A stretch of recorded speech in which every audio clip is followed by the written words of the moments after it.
In 1996, scientists ran this weird experiment with 56 volunteers.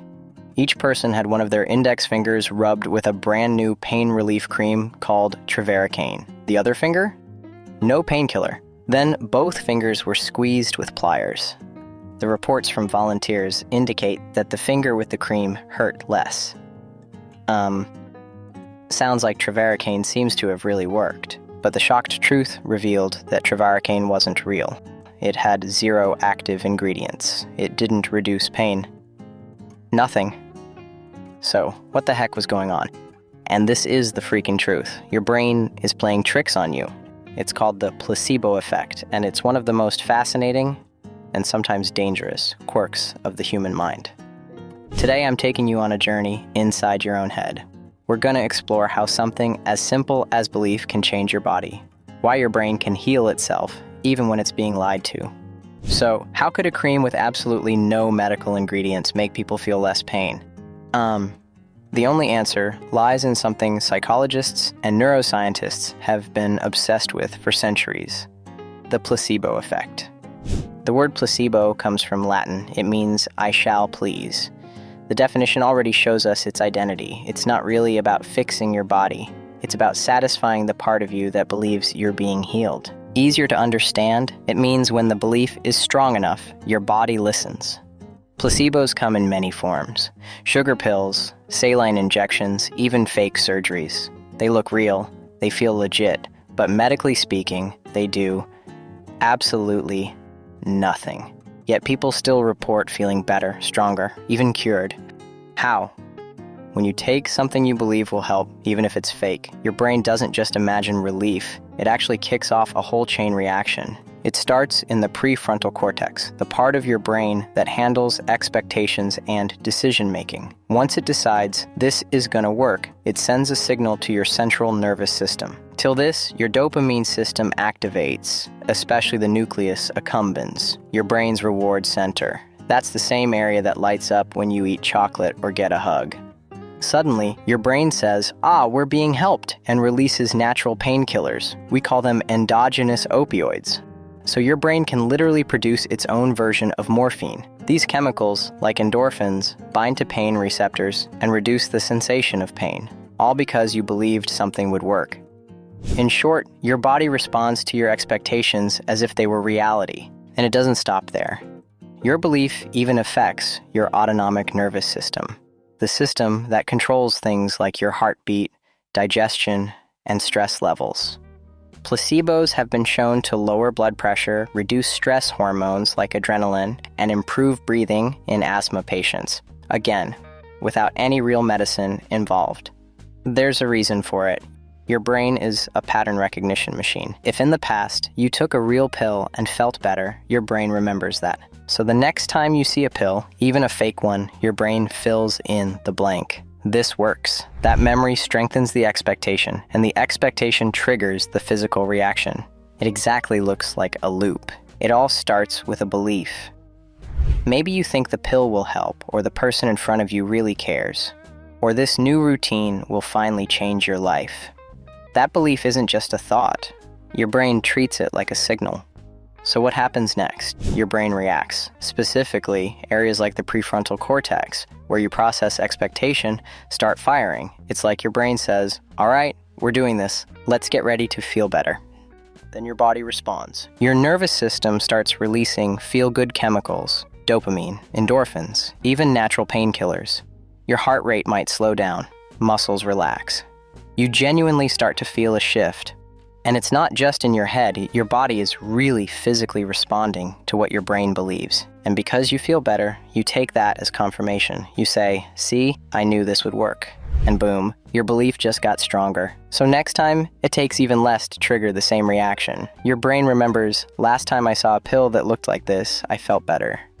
So it kicks off the loop again, faster, stronger. Listening, knowing about the placebo effect, we all admitted that this is so amazing. No doubt.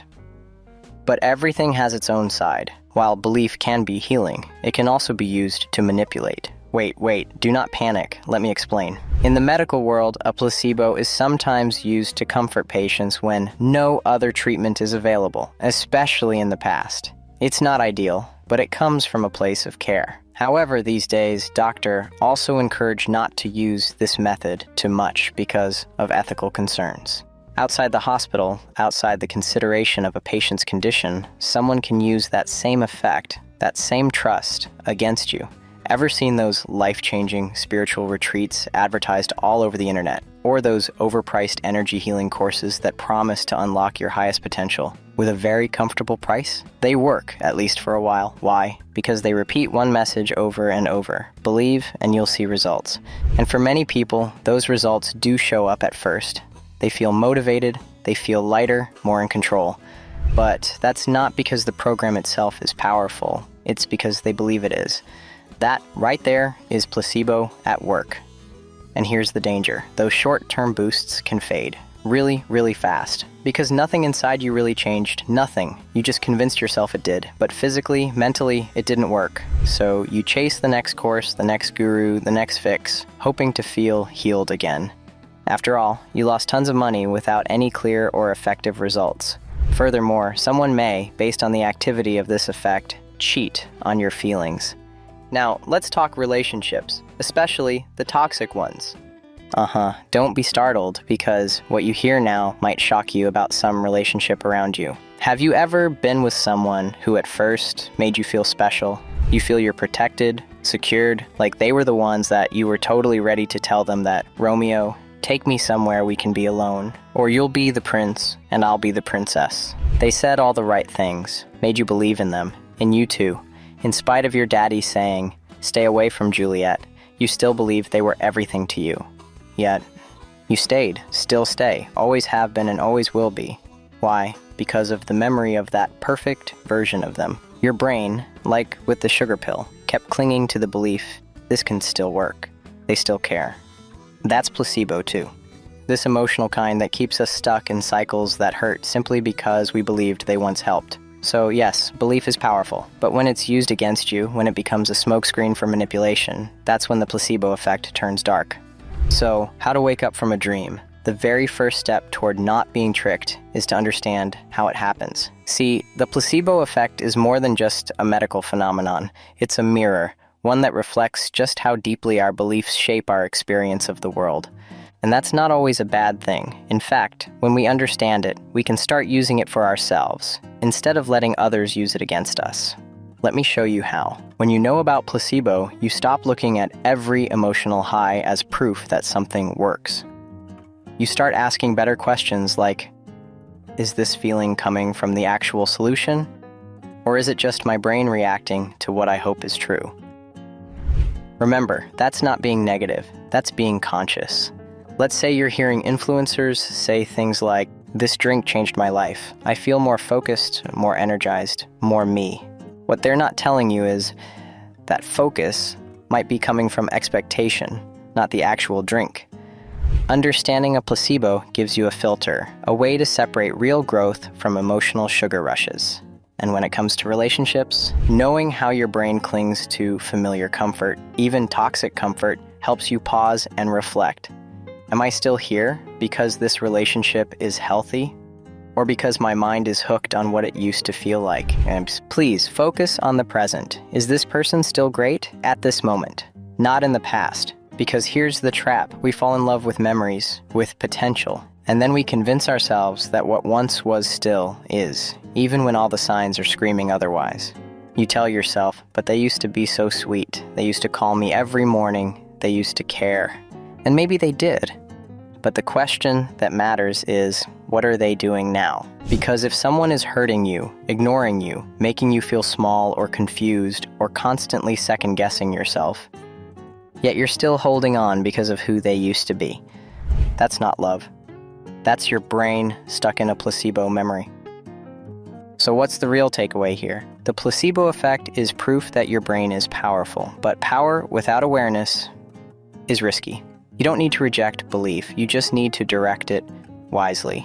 Use your belief to build habits, to fuel long-term healing, to trust processes that are evidence-based, not just hype-based. And when something feels too good to be true, stop, reflect, ask, is this a placebo or is this a real change? Because the more you understand the science behind belief, the better you'll get at choosing where and who to place your trust. Belief can heal pain, but it can also blind us. It can give us strength or keep us stuck. And that's why it's so important to use it with awareness, because the real power isn't just in what you believe. It's in knowing what you believe and why. Master Oogway once said, "To make something special, you just have to believe that it's special." And if your brain is powerful enough to heal a wound with just belief, imagine what it can do when you start believing in yourself.